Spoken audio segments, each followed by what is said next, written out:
This is a photograph I recently found in a wooden chest that had been handed down from my Polish grandparents to my uncle, to me and my mother and sisters. The photograph is very small, no more than the size of the palm of my hand.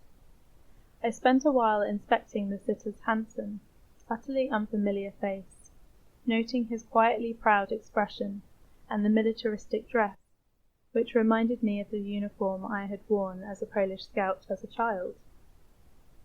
Turning the photograph over in my hand, I discovered an inscription covering the entire reverse side, written in a typically Slavic italic script that, to my English eye, was almost incomprehensible. With my mother's help, I managed to roughly translate the text as follows: "As evidence of our blossoming love and fidelity, I give you, my darling Wanda, my likeness. You remain in my heart and thoughts. I am always with you. Yours dearly and faithfully, Jaś Kolny." I still can't figure out the ending of his surname. If anyone who reads Polish has any thoughts on this, please let me know. But what was evident with the translation of this message was that this was no standard military portrait. The object of Jaś's affections is Wanda Kałuża, who was one of my grandmother's older sisters. Wanda spent the Second World War as a member of PSK, or the Women's Auxiliary Service, which was a voluntary unit of the Polish Armed Forces.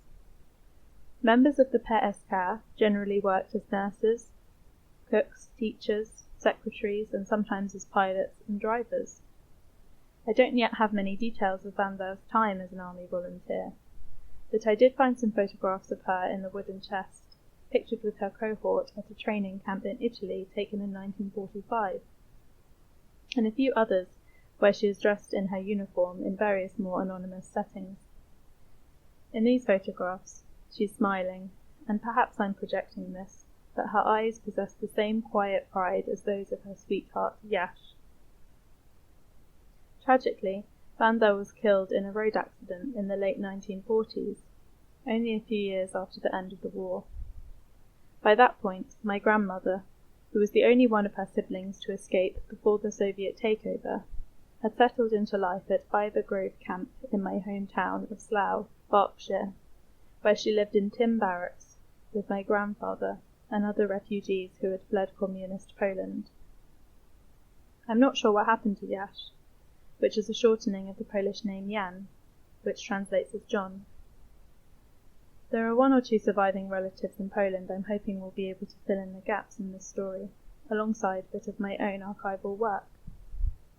In the chest, I also found several photographs from the 1960s and 70s, depicting baptisms, First Holy Communions, weddings, sometimes even open casket funerals, sent from relatives in Poland to my grandparents in the UK, most bearing the inscription Na pamiątkę, which means a memento or souvenir.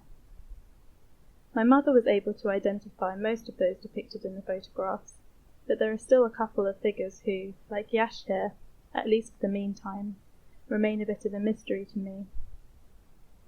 What's striking about these photographs is the tension between their formality, their subjects pictured in military dress and engaged in religious ceremonies, and their informal use to express familial love, to commemorate, to cement a blossoming romance.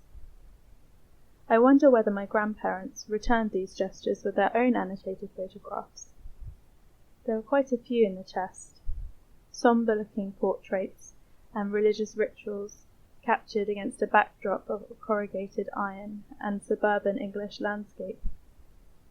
I wonder whether Wanda returned Jaś's gesture with a photograph of her own likeness, a portrait in uniform perhaps, inscribed with a message reciprocating his feelings and cementing the union. I'm fascinated by what these kind of photographs can tell us about the ways in which individuals lived out their intimate lives amidst the fraught conditions and widespread upheaval generated by sustained conflict. My particular interest as a researcher is in accompanying text and its role in shaping how photographs are distributed, read, and understood. My PhD focuses on this theme in relation to the Imperial War Museum collection, looking closely at material from the anti-colonial insurgencies that took place in former British territories such as Palestine, Malaya, Kenya and Cyprus after the Second World War.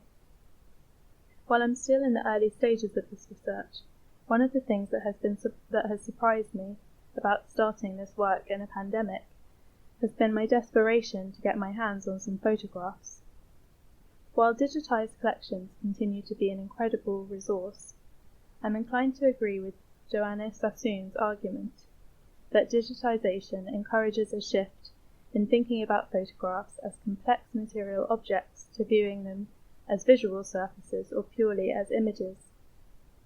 Captions, inscriptions, and other textual elements that tend to exist beyond the visual frame of photographs can illuminate, explain, and even contradict an original image in ways that might surprise us and refresh our understanding of the past. They remind us that photographs are primarily social objects, intended to be held, annotated, exchanged, circulated, their meanings unfixed, and dependent on their context. Here, paying attention to accompanying text transforms an impersonal military portrait into a rare token of a young couple kept apart within the machine of modern warfare.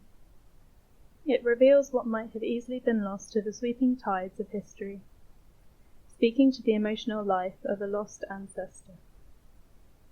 Alongside my PhD research, my hope is to uncover more of this story, and more broadly, to explore some of the ways in which annotated photographs functioned as a line of contact across borders for Polish people like my grandparents, whose lives were uprooted by 20th century conflict.